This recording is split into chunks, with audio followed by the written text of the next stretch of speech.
Welcome to the Nailed It Wall. On this week's episode of the Nailed It Wall, we're going to be talking about all things CSTA.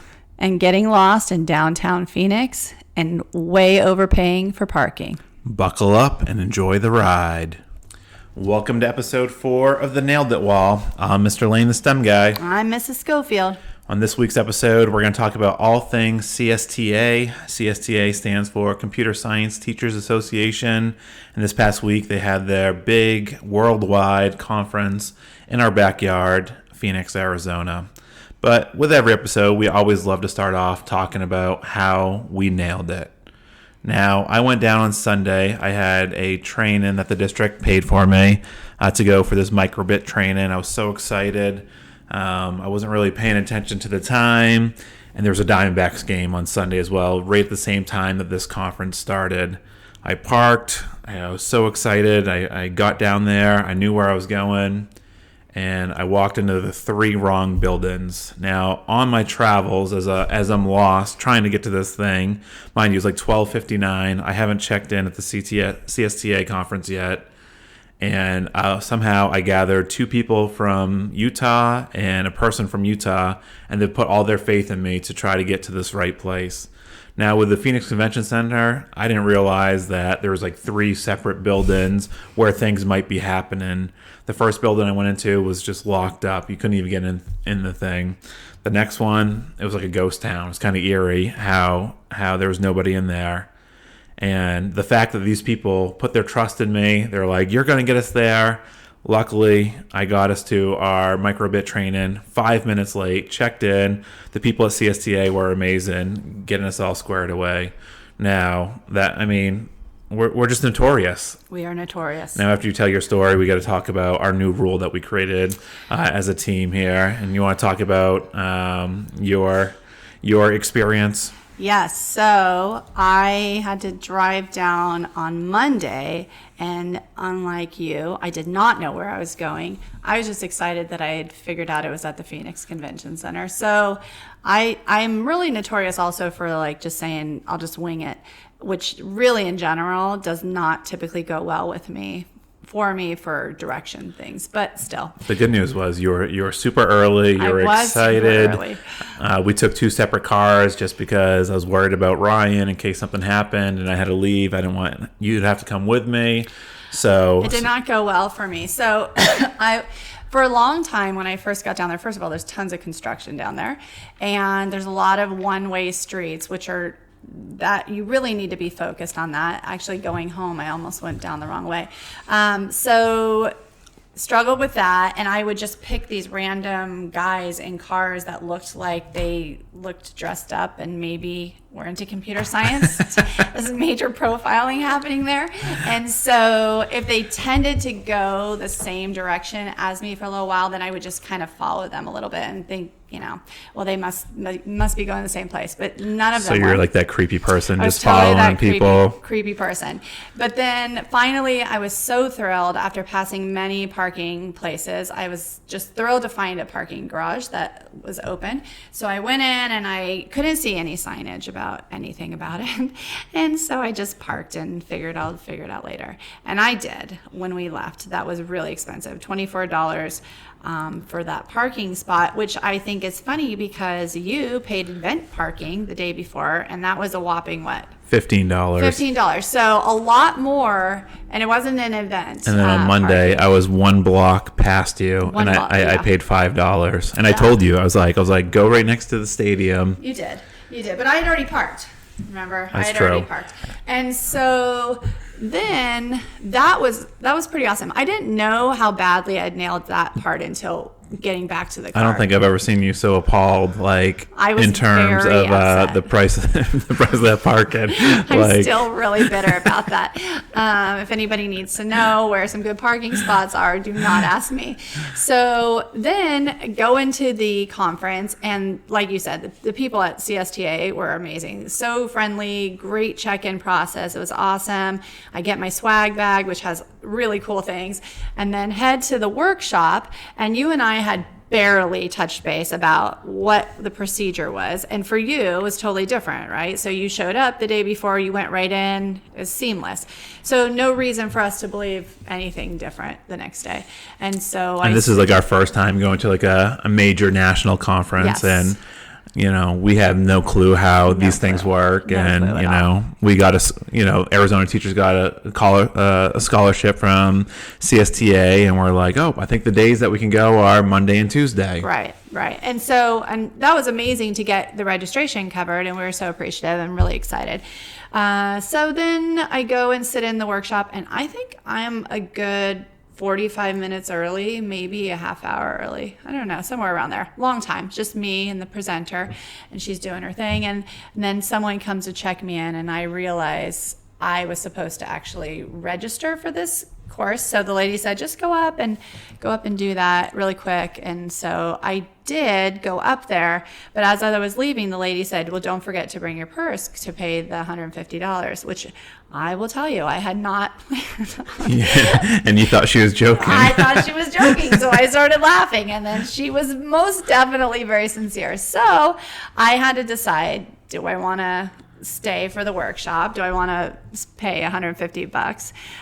Ultimately, I decided. Well, the whole day was all workshops. So like Monday was all day workshops at each one. If you paid $150, it was $75 for the follow-up one. Right. And what did you end up deciding? And so I decided it was worth it to pay. And for us, we are constantly looking for conferences and workshops and things that we can go to really grow. That's what we're constantly looking to grow as teachers. And I just thought this would be worth it. I thought it would be really cool. And I have to say, I'm really, really glad that I did. Yeah. And I commended you. I'm like, you're pulling the trigger on $150, and you're like, I came all the way down here. I'm going to get something out of it. And then I was jealous because I was signed up to go to the MIT App Inventor. Now, I didn't know. I thought like you had to have the download like on a Windows computers, and then all my classroom computers have now been switched to Chrome boxes. So I was going in there thinking that I was going to this training that I was going to learn these things that I was going to have access to in terms of like software downloads. So I was really discouraged. I walked in, and there was a big uproar at the beginning about the presenter couldn't get her flight in. They were like, you can go to the front or get your money back, or you can go to a new one. I was so excited. I just turned around. I'm like, all right, I know where I'm going. And she's like, are you sure? I'm like, yep, I know where I'm going. And I went in, and I thought there was someone, and I thought you were already in there. I almost went up and like tapped this lady on the arm and be like, hey, stranger. And then you came in, and you were so shocked I was in there. You're like, you are a true honey badger. I really thought you were. You thought I just went in there and was doing my own thing, and I almost wanted to let you believe that for a while, that I just sat in there. I was like, I'm at this one now, and like sometimes those weird things work out for you, and it was so perfect. And often they do. Well, the reason I thought you were being a honey badger is I tried to get you on that list when I thought I was getting us on the list to begin with, not having properly registered. And I knew for sure you were not, because they checked for your name. But yeah, it really did work out. And so when you talk about, a perceived failure, it was kind of a failure, like to not pre-register and to not have, all the ducks in a row. But that's not really our style anyway. No, not at all. And so it worked out so much better than we would have thought it would. So, and we could have left, like I could have left and been done for the day. And I got so much out of the day. And then it would have been the worst case scenario if I didn't get to join that class and you left. And the MS Make Code is an amazing website. What they're doing in terms of like hardware that things are compatible with. We did the MS Make Code arcade, and even if you went to it, like I told you, I was like, there's no way you could have explained like all the awesome things that you learned in that. Over 3 hours, we coded 3 different games. Now, Make Code, it works with the EV3s now, like the Meow Bits, like what else was there? The Circuit Playgrounds. Like there's just so many cool things that Microsoft is doing with this, of course, the Microbits and then as well. They said the Raspberry Pi Zero is some kind of a connected tool to be able to take it to like for the arcade part of it, which is cool.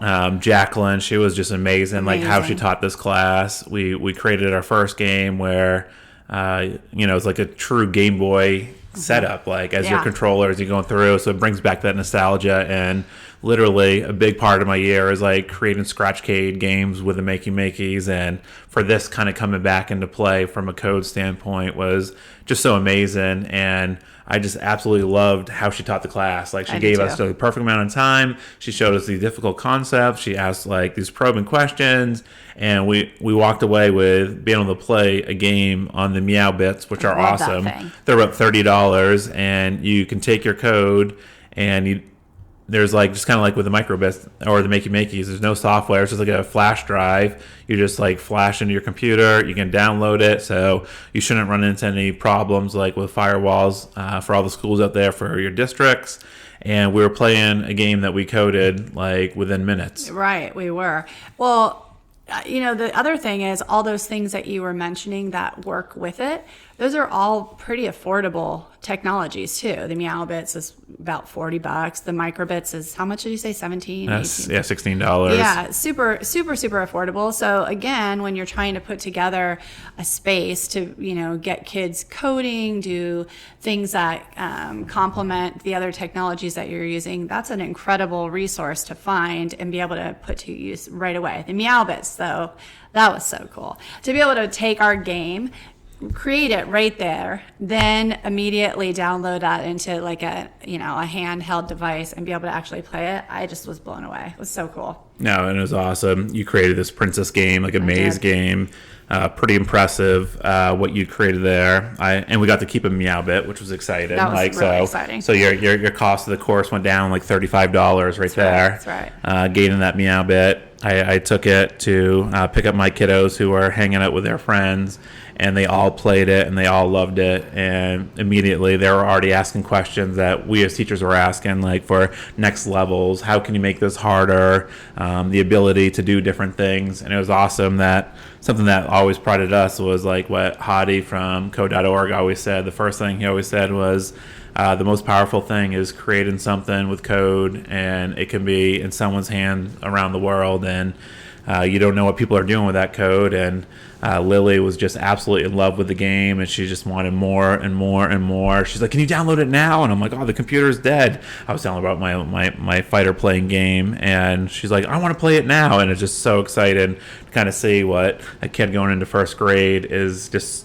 so passionate about, Well, and then how you were saying how the kids were wanting more and more, but I really liked at the conference or at the workshop how Jacqueline was saying, these are the things that are already on our plans. This is what we are working towards. And then this is the wish list, which would be like the next phase of plans. But they're already forward thinking, and they're already realizing that there's room for improvement to, just kind of take that feedback. And they'd even said to us in the workshop, what things do you guys want? What feedback? Because you can tell that they actually take that and improve upon it. And that is such a great example of, the engineering design process is, kind of just continuing to tweak it and make it better and better, and to take the feedback of the people that are actually using it. But plus, when you told me that Lily had played the game, then I immediately wanted to make it better. And I think that as kids are creating, then when they see people playing that, they'll think like, oh, I wish I would have done this, or I would have tweaked this, and then that's going to make them better as well. Yeah, and I love the instant QR codes that it gave. Oh my gosh, so cool. Where you could play on your phone, your iPad. It wasn't as good as the Meow Bit, like for that instant controls, but it's still in the beta version, and just the things that we could do with the arcade thing was so cool. And you thought about your class of like you do a lot of like storybooks, and now all of a sudden like you're gonna be able to take this scale and be like, all right, you're gonna create a game like about like atoms or states of matter, or you're gonna make all these things, like so many things you could do with it, like on the STEM science teacher side of everything. Totally. Well, and then for Moxie Girls, obviously, that was the other thing I really loved about this is you and I have played around with Scratch. I have done some, you've done a lot more, but it's something that I really have to go back and spend a lot of time to kind of brush up those skills. But I really loved this one because I can put that in front of my kids, my 8th graders that may not have that background, or even the new Moxie girls, and I think it's so beginner friendly. And I love that about it. It just, the whole setup about it, and just how smoothly, and there were bugs, but I like that debugging process button thing that they had. And that's a great thing to have kids be able to, use while they're still getting used to coding and stuff. I absolutely love that program. Yeah, there were definitely things that I loved a lot more in Make Code versus Scratch. A lot of things were easier, like just the time countdowns versus like creating all those steps for variables, kind of creating down, doing a countdown. So definitely, it's definitely on the up and up, and especially with how easy it is, like in terms of software and computers and connecting and downloading, that everything's basically just like a flash drive. So I'm looking forward to definitely learning so much more. And the cool thing about it was how many different types of people were just in that one class. The people we met, there was 2 teachers from like South Korea, like we were hanging out with that professor from the University of Missouri. Super cool a lot of admin, a lot of teachers, just like a great mix of people in there. And I think that couldn't believe, like the day before the micro:bits training, I was like working with teachers from California and a teacher from Guatemala. It was just so amazing hearing her story, where she was just passionate about computer science and giving these opportunities to students in Guatemala. I was just blown away by how much this has grown. In this past year's conference, they said there was over 1,088 people that have attended this year's conference. Wow. And just a couple years ago, like 300 would have been a huge number. And it's really amazing, like how this is, we talked earlier today, just how education is changing, how we've been so passionate about kind of leading this charge and doing like all these cool things with our students and finding these cool opportunities through conferences like this. Well, and it's just so versatile. You know how you said in 3 hours we made 3 different games, and they were all so different. But then showing kids, computer science and STEM and just that maker mentality, to be able to show them that in such a variety of ways. But the best way to reach kids is where they're interested in, and being able to create an arcade game in that capacity, that they could actually share with that QR code immediately.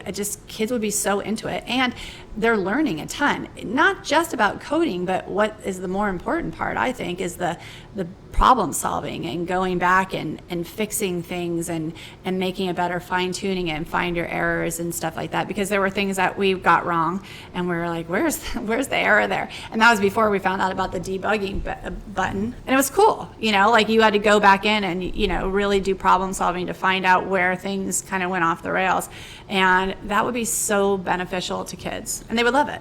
Yeah. And this morning I was even just thinking about my first year of teaching, like in the district I was in, they didn't give me my own teacher computer. So I had my own like MacBook. So I was always like so concerned about locking my door. I had like one student desktop computer. Wow. And then I saved like 2 old iPhones that I had for like apps or things we would use for like Google searches if we need to, or spelling, like dictionary a lot.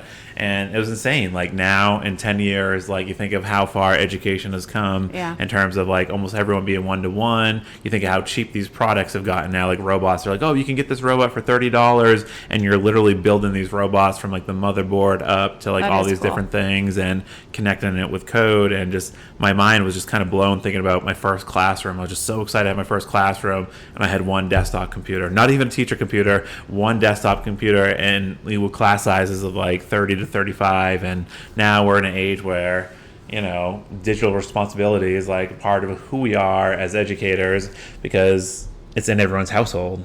Well, and just being able to make them so much more literate in those technologies is such a cool responsibility. It really is our responsibility, because that's the future. I mean, there's no doubt about that. So to be able to do it in so many different ways, I cannot even imagine having so little access then. But it's interesting, though, is you don't know what you really need until you start kind of growing and seeing the possibilities, and then it kind of opens new horizons.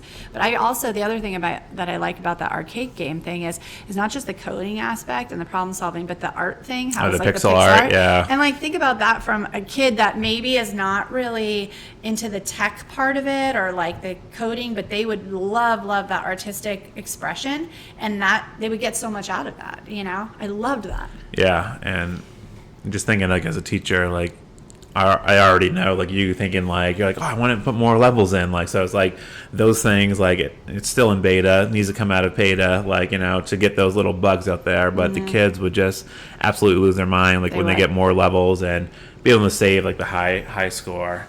Now, anytime we go to a conference, we absolutely love going to the exhibitors hall just because we have that opportunity to meet and talk with people, and that's what we love. And there were some pretty amazing people. There were some noticeable groups that we think that should have been there that weren't there, but we totally have a blast at that. And I mean, I think everyone knows now the way to a teacher's heart to get their attention is cool stickers. Totally, like, the stickers. If you have amazing stickers, teachers are going to come. Teachers don't want pens anymore. They do like candy and mints, but the stickers, I would say, no, you took mints. Okay, I'm just saying.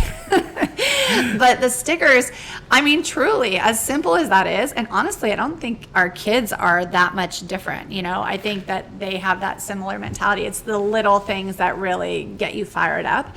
And we totally just went bonkers on the swag. Oh yeah, that was awesome. I loved hanging out with the CS First people. We probably spent like 20 minutes just talking to them, They were so like cool. how we use it, different things like that. The bird brain technologies. I was talking to them for a little bit.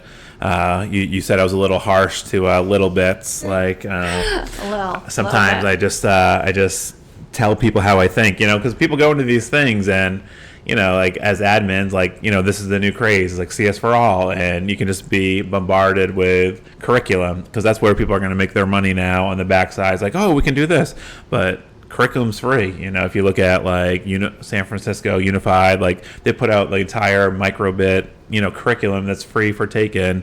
And when I talked to like Sam's is it Sam's Labs or something like that, this. I mean, they were selling that their big whole push was this new 10 microbit set, minus, mind you, 10 microbits would cost $160. It had a charging station and like lights that kind of went along with everything. But as an administrator, you'd be like bombarded, be like, oh, I just went to this training, I think it's awesome. Just to buy a class set, that's going to be $4,500, and I think something that we pride ourselves on is like understanding the cost and sustainability of that technology and what we can do with it. And they were pretty taken aback when I brought my concerns up about and I didn't realize I was being so gruff and to the point, but it wasn't so much gruff, just more to the point. It was you can tell that people don't question that a lot. Yeah, for and sure. That they were pretty taken aback by me crunching the numbers. And so true. But like how you were saying about, what did you say? Who's the San Francisco? What is it? School district, like this. School district. So that's the thing that a lot of people don't know. There are so many free resources out there, but you don't necessarily know if you're not exposed to it. I mean, that's why Twitter is so huge for us, is we get to hear about so many things based on things that people post in that respect. But, that was my hugest takeaway besides the sticker haul. That was awesome. We crushed the sticker game. We really did. But is finding out how many free programs there are. And, when the big push is CS4all, there's no reason that you shouldn't be able to do that, because not only are there stellar free resources, but there's such a variety and you can do it in all these different ways. And then that's really a passion that people are trying to step up and lead that charge and just kind of be part of that conversation, but to offer it to educators for free and to really partner and say, well, you don't have to figure it out. We've put together this thing and it's free and it's you could use it, immediately. That's huge. Yeah. And I think that's kind of the face, it kind of goes that hashtag teachers give teachers. Mm-hmm. And, it's come to this point where there's just so much out there, so much good stuff that teachers are just sharing everything. And that's what they want. And when I went to that microbits training, they gave a 2-semester microbits curriculum away. And I was like, why are you doing this? And I'm like, are you just good people? And she was just talking to me about the fact that we want that to get out there, because when you make something better, we want you to share that and, inspire more teachers to use it this way and show what you're doing. And it was kind of so cool to kind of hear them really talk about how much work they put into this curriculum and talk about all these other different places and what they're doing and kind of building off of that and kind of becoming this awesome curriculum just based off of what all these other teachers are doing around the world. Yeah, and then also when you talk about getting teachers to be willing to bring computer science into their class. I think that there's so much research now that really shows, undeniably the importance of it, the relevancy and the need for it. But I think their biggest hesitation is just lack of training and lack of background in that. And so And really, time. and time, but really just, I think a lot of people would be willing, if there were better support, to be able to really implement that. I mean, you're one of the few that has just taken this and run, and they need people like that to, help them. And then the big, who are some of the big companies that we saw? So we saw Amazon, Facebook. Amazon was awesome. Yeah, they got sorry mad at about it. me. That was hilarious. They had Scout there. I was so excited to see Scout. I'm like, put the package in. And then I asked them if it was a model or prototype. It was a model. And then you went off and you were talking to them, kind of like what they're doing to students. You talked to the coach of the FLL team. And I took a picture of the inside, and 3 Amazon employees basically threw me to the ground That was and awesome. made me Yeah. delete the picture. No, I'm only kidding. But Yeah. they said they do not like pictures of the inside leaking out. So I didn't want Jeff Bezos knocking at my door. But they were awesome. It was just Scout. If you don't know what Scout is, Scout's their robot, apparently, that's making deliveries. They're rolling this out in Spokane, Washington. Just drives down the robot. It's the cutest little thing. And I was just so excited. I was so geeked up. a celebrity oh, yeah, sighting. it was. I was like, this thing is awesome. And a lot of people don't know what Scout is. When I was Yeah. talking about last night, I'm like, have you heard of Amazon Scout robot? And they hadn't heard about it. And it was so cool showing them pictures. I told the kids it was Santa. They named it Scout after Santa's Scout elf robot. And the kids were so fired up about that. But it was just, I love the people from Engineer of the Week. That was totally my something gosh, that so cool. coming out of Facebook. It's Yeah. a free program that it kind of gives back, that gives challenges to students, middle school and high school, to come up with these solutions and work with business partners. With no background. Yeah. And she said those 4 girls had no background. And it very much reminded me of the empowerment from something like the Samsung Challenge.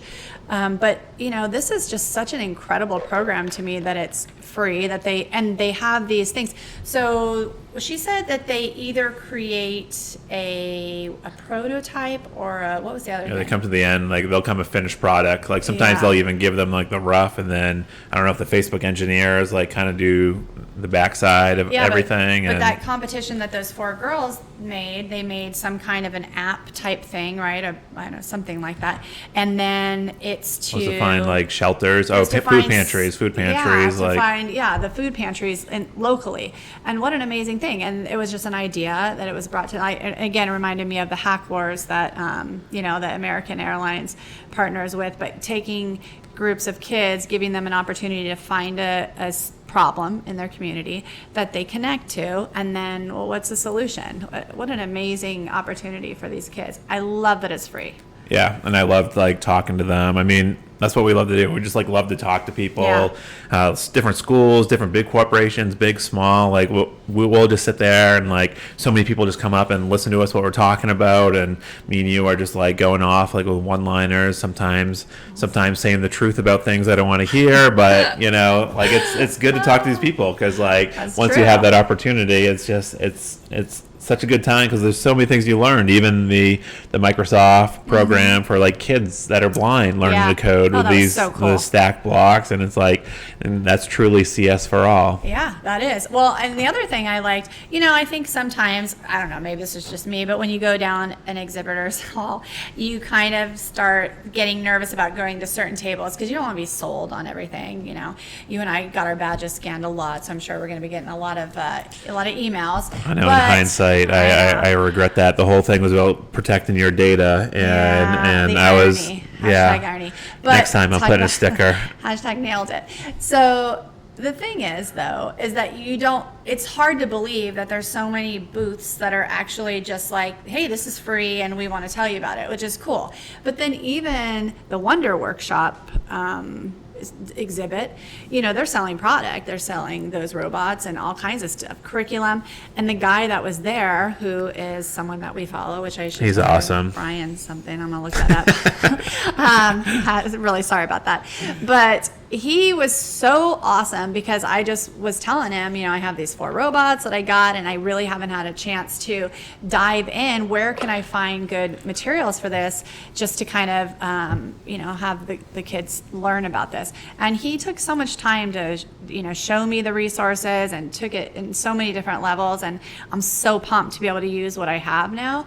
But they don't have to do that, but that just shows you that community of people genuinely want to make computer science a norm. They have that common idea and passion, and they want to help, and I was so pumped that he took the time to do that, and I'm really excited about those robots now. Yeah, and the coolest thing, you talked about Moxie Girls in the introduction, and there's 2 ladies from Sci Girls, which is a show on PBS. Right. Season 5 is coming up, and it's all about computer science, which is so awesome. I love talking to them about the success of Sci Girls, like the impact it's having, and you're about to enter your 4th year running Moxie Girls, and all this was barely even a conversation 4 years ago, and it was just so cool to kind of see, like, this is a TV show that girls are into, even with the kids Mythbusters. Like, there's that 14-year-old in there. She's doing so many cool things, and like, so much has changed. You're talking about a teacher that could barely